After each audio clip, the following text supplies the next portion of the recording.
Paris, the city that promises light and beauty, suddenly became the backdrop of an unexpected storm involving BTS's Taehyung and Jungkook. The night that should have celebrated artistic brilliance has instead left millions of ARMY questioning.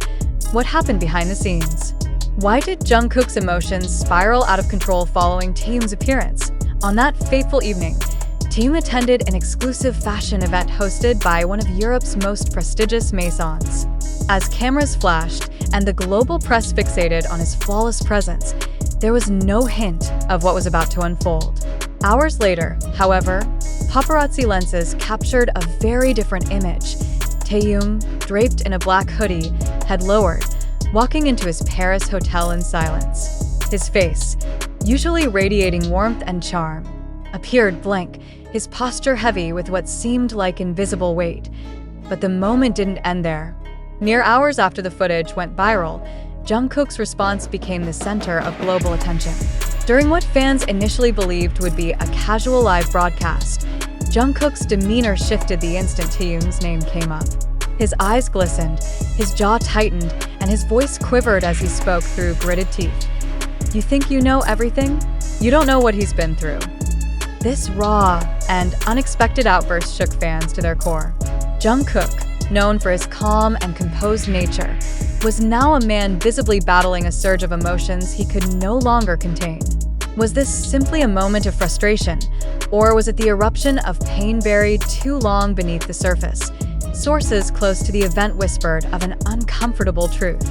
Taehyung had reportedly faced subtle hostility during the fashion gathering. While publicly the room glimmered with applause and polite smiles, behind closed doors murmurs questioned the rise of Asian artists in European high fashion. Some comments, dismissive, patronizing, and cloaked in false civility, allegedly cut deeper than anyone realized. Taehyung, ever the professional, showed no reaction. He sat still, his gaze fixed ahead, refusing to dignify the remarks with a response.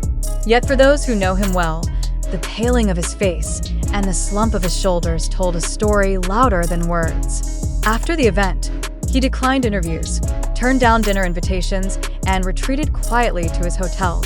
Jungkook's reaction, as seen during his live broadcast, only added fuel to the fire. With tears streaking down his face, he confessed, he knew this could happen. He went anyway for all of us, for our culture, for every fan who believes in us. This revelation cracked open the carefully maintained image of resilience BTS members have held for years.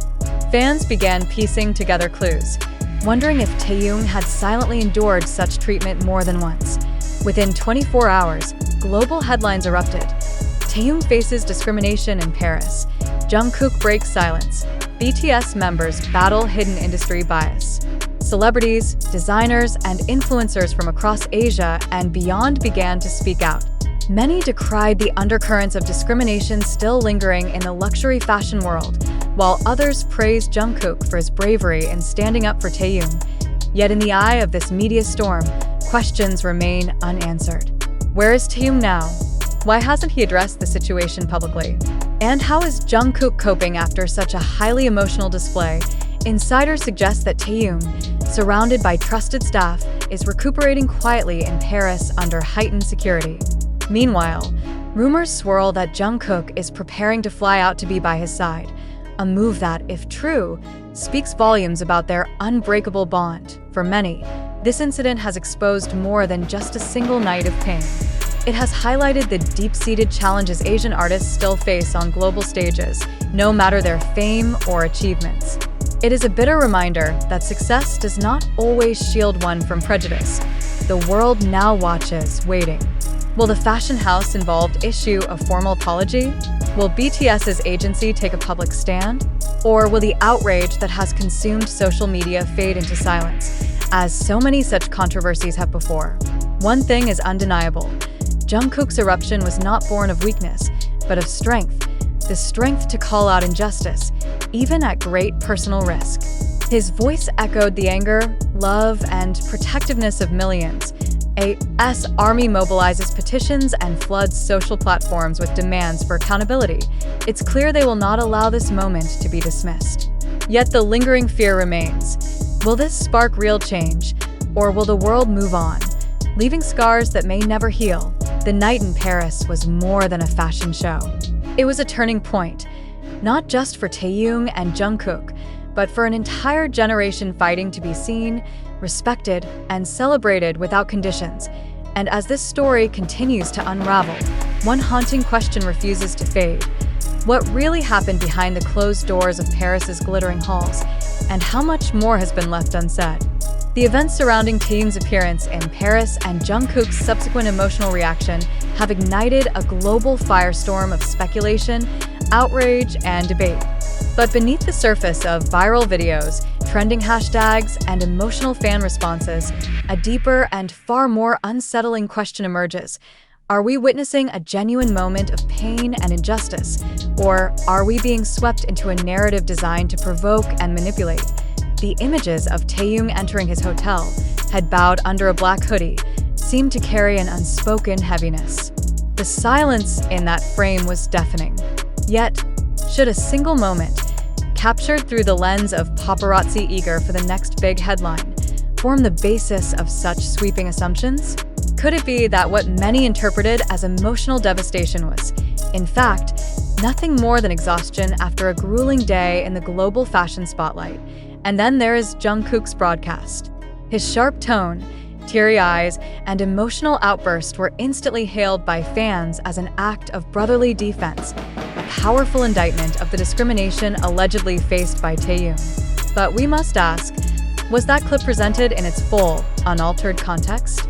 Or could selective editing, emotional framing, and algorithmic amplification on platforms like TikTok and Twitter have created an illusion of greater turmoil than actually existed?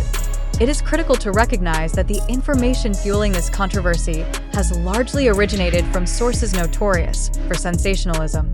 Viral threads on X, formerly Twitter, reaction videos on YouTube, and speculative commentary on TikTok have combined to form an echo chamber where emotional narratives gain more traction than verified facts. In this storm of opinion and conjecture, how many have paused to demand primary evidence? How many have asked whether any official statement from Taehyung, Jungkook, or their agency supports these claims? Consider the possibility that this entire narrative of Taehyung enduring subtle discrimination and Jungkook exploding in righteous anger has been carefully constructed, not by the artists themselves, but by those who benefit most from controversy. The global media thrives on virality. Every click, every share, every emotional comment feeds the machine. Could it be that we, as consumers, have become unwitting participants in a cycle of emotional exploitation? We must ask ourselves uncomfortable questions. Why do we believe so readily? Why are we so quick to assume the worst of industries, events, and people we have never directly witnessed? Are we seeking truth, or are we addicted to the emotional high of outrage and solidarity? The narrative of discrimination in Paris is compelling because it fits within a broader context of real, documented struggles faced by Asian artists in global spaces. But compelling does not necessarily mean true. Can we, with absolute certainty, declare that Taehyung was mistreated? Or are we projecting our own fears, biases, and protective instincts onto moments that may have a far more mundane explanation? Moreover, consider the timing of these viral reports. Why did they emerge so rapidly, so neatly packaged for virality? Could it be that this scandal serves as a distraction, either intentionally or unintentionally, from other, larger issues in the entertainment world? Are we focusing on Taehyung and Jungkook because it feels safer than questioning the structural forces that drive media ecosystems? Even if these reports were proven false, what would the cost be? Fans have already flooded fashion house accounts with demands for apologies. Journalists have drafted accusatory headlines based on speculation. Reputations of individuals and entire industries are at stake. Are we prepared to take responsibility for the potential harm caused by unverified narratives we help spread? And what of Taehyung and Jungkook themselves? If the Paris incident is real, their pain deserves recognition and action. But if it is fabricated intentionally or otherwise, how must they feel watching their names weaponized for clicks, shares, and social capital? In our rush to protect them, could we ironically be adding to their burden? the truth may be far more complex than the internet allows. Taehyung's silence could signal deep hurt, or it could reflect a desire to avoid fueling unnecessary speculation. Jungkook's emotional broadcast could represent genuine frustration, or it might have been taken wildly out of context. Without direct confirmation, all that remains are fragments, interpretations, and the ever-churning machinery of global attention. So we leave you with these critical questions.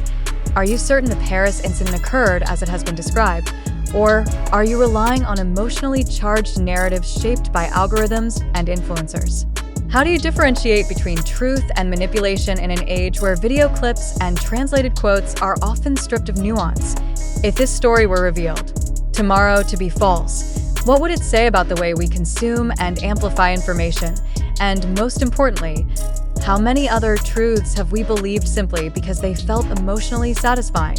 In an era where virality often trumps veracity, skepticism is no longer optional, it is essential.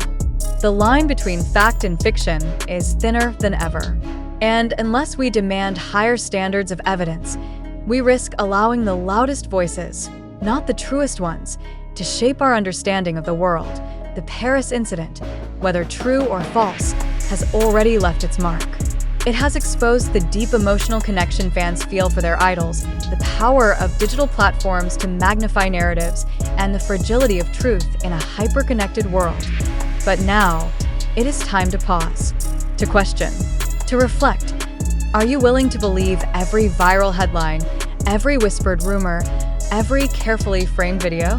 Or will you demand more evidence, more context, more honesty? The choice is yours.